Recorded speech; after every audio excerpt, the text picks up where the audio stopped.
I'll go ahead and just get us started and jump in. Welcome to this community conversation on power-based violence during COVID-19.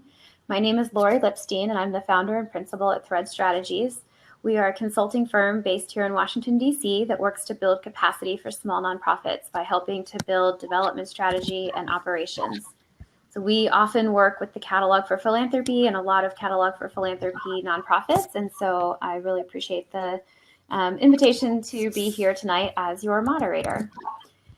The conversation that we're about to have tonight is very important, and I'm honored to have the chance to be here with these three women. We have a great panelists who will let introduce themselves in just a moment. This is just a quick conversation, and I could tell we're already running a few minutes late, so we'll dive right in. We'll have a couple of minutes for questions. So please go ahead and use the chat during the session anytime to add questions that you might have, or to chat with each other. And we'll keep our eye on it and try to have some time for your questions at the end. So let's go ahead and get started. Holly, how about you kick us off? Can you tell us who you are, what organization you're with, and a little bit about what you do? I'm Holly Goldmann. I'm with Casa, and we are, well, our mission statement is to create success stories amongst LGBTQ homeless youth. And that's who we mainly work with. And what do I do? What do I do? Oh, I deal with all this stuff. I'm so sorry. I'm so out of it today. I'm umming too much. That's okay. That's, we have lots of questions where we get to talk more about what you do. So that's a great intro. And Indira, how about we go to you next? Sure. Good evening, everyone. My name is Indira Henard, and I'm the executive director of the DC Rape Crisis Center, which is the oldest and the first rape crisis center in the country and the only one in Washington, DC. Thank you for being here. And Llamilet, how about you are next? Thank you. Hi, I'm Llamilet Gutierrez, and I am the executive director at the Amara Legal Center. We provide legal services to survivors of sex trafficking as well as sex workers. And those services include family law representation, criminal defense, expungement, and other post-conviction remedy representation. Well, thank you, all three of you, for your very important work. Looking forward to hearing more from each of you. Let's start with, I'll ask each question I have, I'll direct to one of you to begin with, but then if someone else would like to follow up with that answer, please jump in to add to it. So let's start, Indira, with you. The demand for victim services for power-based violence, including domestic violence, has risen during the pandemic. Are you seeing increased demand, and what has been the impact of the pandemic on your clients?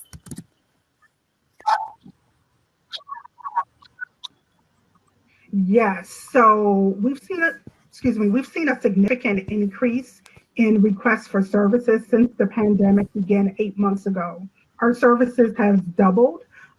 We were able to pivot quickly in order to serve of sexual violence. All of our services are telehealth in a virtual platform. We have expanded our services. We've expanded the infrastructure to our hotline in order to accommodate more individuals. We brought on additional trauma therapists. What we know to be true is that home is not safe. And so that has been a key factor in a significant increase to our 24-hour hotline, as well as requests for individual and group services. And Holly, how about you? Overall, I mean, we did see an increase in clients coming in. We are we actually kept our doors open because we are a mass shelter, at least for part of us. I don't do the victim services myself. It's mostly hate crimes, and it's a lot of it's really just a lot of hand-holding and healing. There was a little dip in the beginning and it was worrisome because we thought people weren't coming to let us know something was going on. And then sadly, yeah, it almost doubled maybe a month, I would say like in April. and methods of reaching people changed too. We built a garden, and people were coming in for that. What have been your new method? How have you changed on those methods? We have two locations. The southeast location has a garden, which has been attracting people. We also do 2 to 3 food give outs a week, which brings people at least to our door. And there's enough contact for a little. We've found people this way. It's really unusual, and it's like there's no guidebook for any of this. But I just feel like it's working. I just feel a little bit more togetherness from everybody. That's great. It's a hard time, so to have a silver lining like that is definitely preferred. Llamilet, how about you? Are you finding the same kind of togetherness feeling?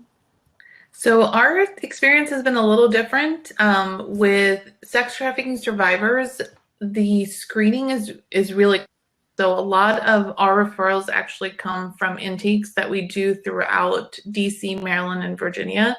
And with those intake centers being closed, so we do our intakes at different places like HIPS, the Family Justice Center in Upper Marlboro in Maryland, in Northern Virginia, Nova HTI, in a lot of places in the community. And with those places closing down, for us, it has actually brought our intakes down. But the type of cases that we're getting referred are just different. So now the need for victim witness advocacy, criminal defense, protective orders has gone down, at least in our office.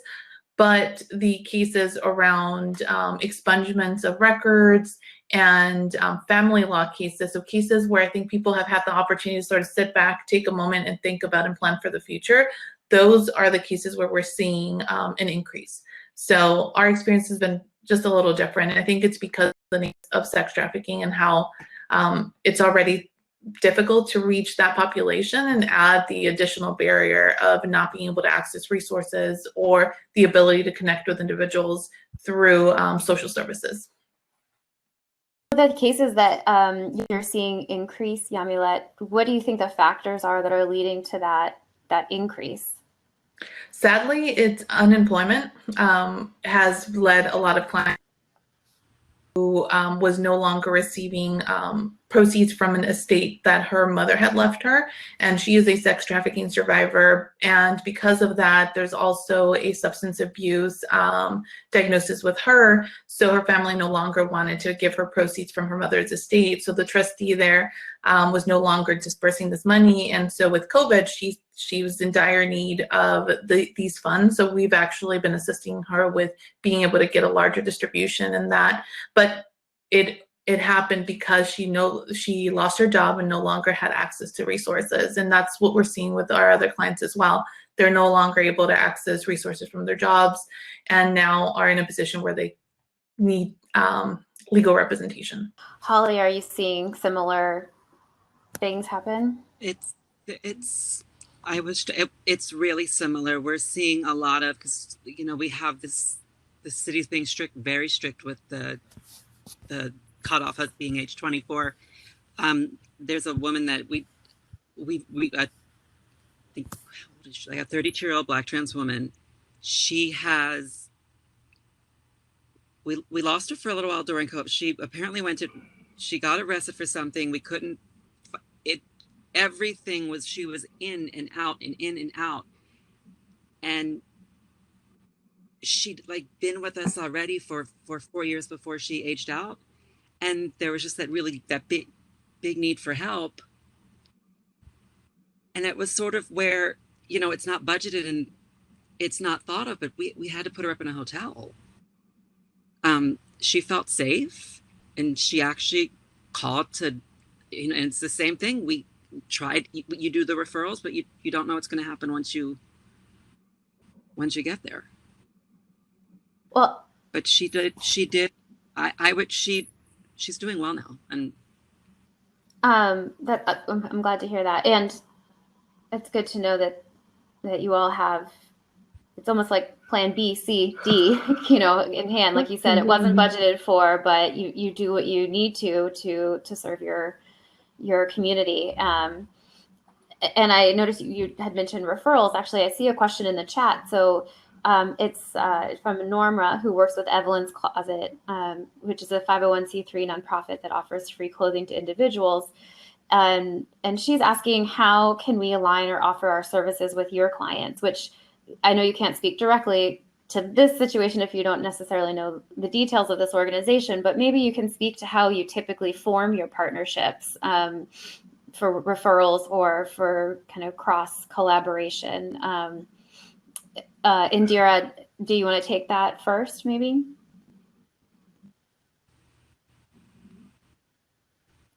I know we lost Indira for a moment. Can you hear me? Oops.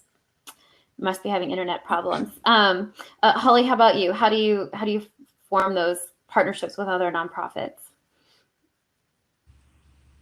Sometimes it's a direct reach out, and sometimes we realize we're just calling the same place over and over again, and we just become phone friends. I don't deal with anything one-on-one.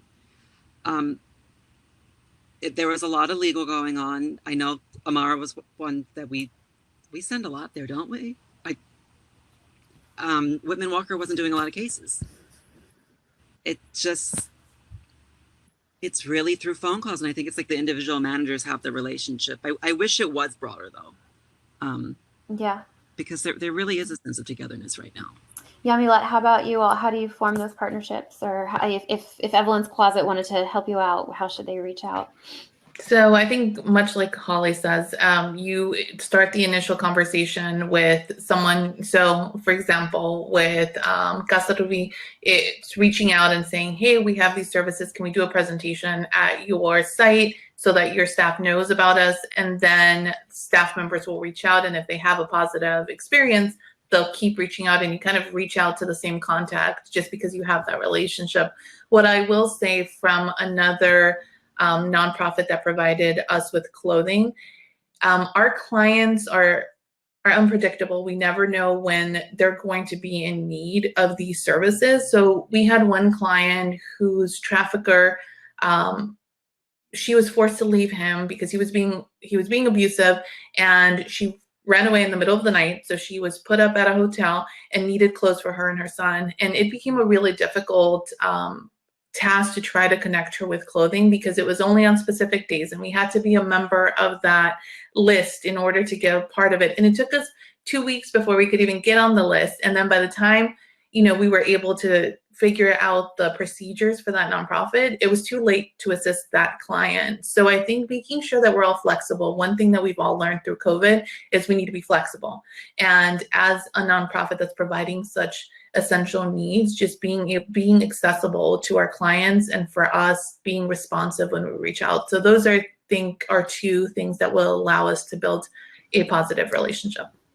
Excellent. Well, I know we have a lot of nonprofits on the event tonight, hopefully here with us on our panel, because the catalog is such a great community. So if any of you think, like Evelyn's Closet, that you might have some services to offer to any of these organizations, I do encourage you to reach out to each other. And the catalog can always help connect you if you can't find your way directly to someone. And kind of along those lines, I just asked how other nonprofits can partner with you, but how can the general community best support you all right now? For all the people who are on this panel and are not necessarily representing a nonprofit, but looking to get involved and support this important work. What are some of the ways, especially given the limitations of COVID-19, that the general community can support you in this moment? Indira, I want to hear from you, but I also know you just got back on. So do you want to answer, or do you want someone else to go first?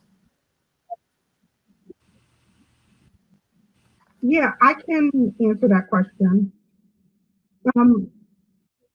I think one of the few ways that we need support is we need volunteers. And we need folks to help us with our 24/7 hotline. There are other kind of intentional volunteer opportunities with our agency. Of course, we always need monetary donations, which is really critical during these times. But then we're also really interested in and engaging with the community and creating long-standing strategic partnerships. Excellent. And if someone wants to answer your call to volunteer, should they go to your website? Is there a form, or what's the best way to answer that call? Yes, they can go to our website, which is www.gcrcc.org, and they can follow steps and send us a message. But we would love to partner with folks. Excellent. Thank you. Llamilet, how about you all? How can the community get involved?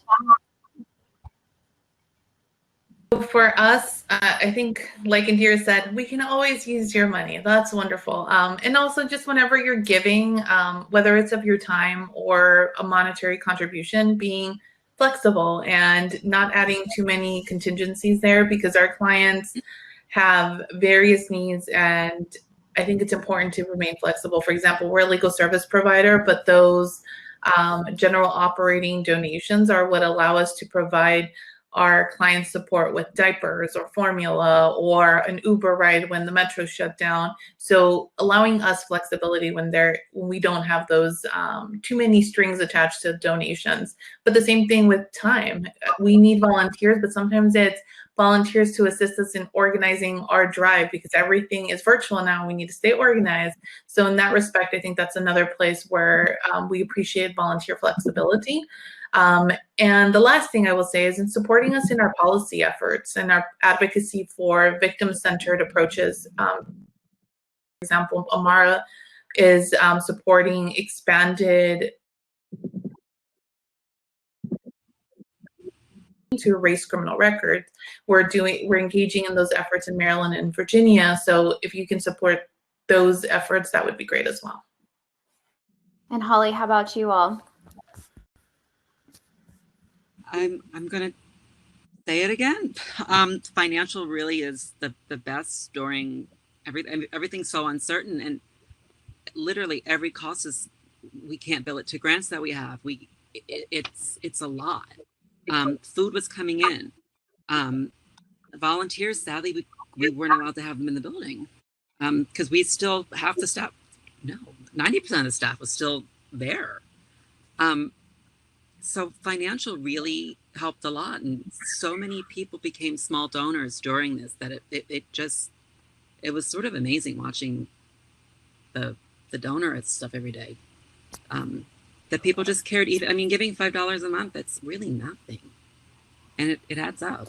Yeah, exactly. I'm a fundraising consultant, so I spend all my time in the fundraising world, and I can't say enough how much I think small donors really matter a lot. I hope anyone on this call realizes that anything that you could give to any nonprofit you care about, if times are tough and you have to cut back, don't think that your donation still can't make a difference. They really do add up. And especially like Holly mentioned, if it's steady donation, you can count on monthly, even if it's a few dollars monthly, that's really important to organizations to just know they have that coming. Well, we're coming up on the end of the panel. The catalog did kind of increase the time since the beginning session went longer. I don't see any other questions in the chat, but if anyone has one that they wanted to ask, please throw it in there really quickly.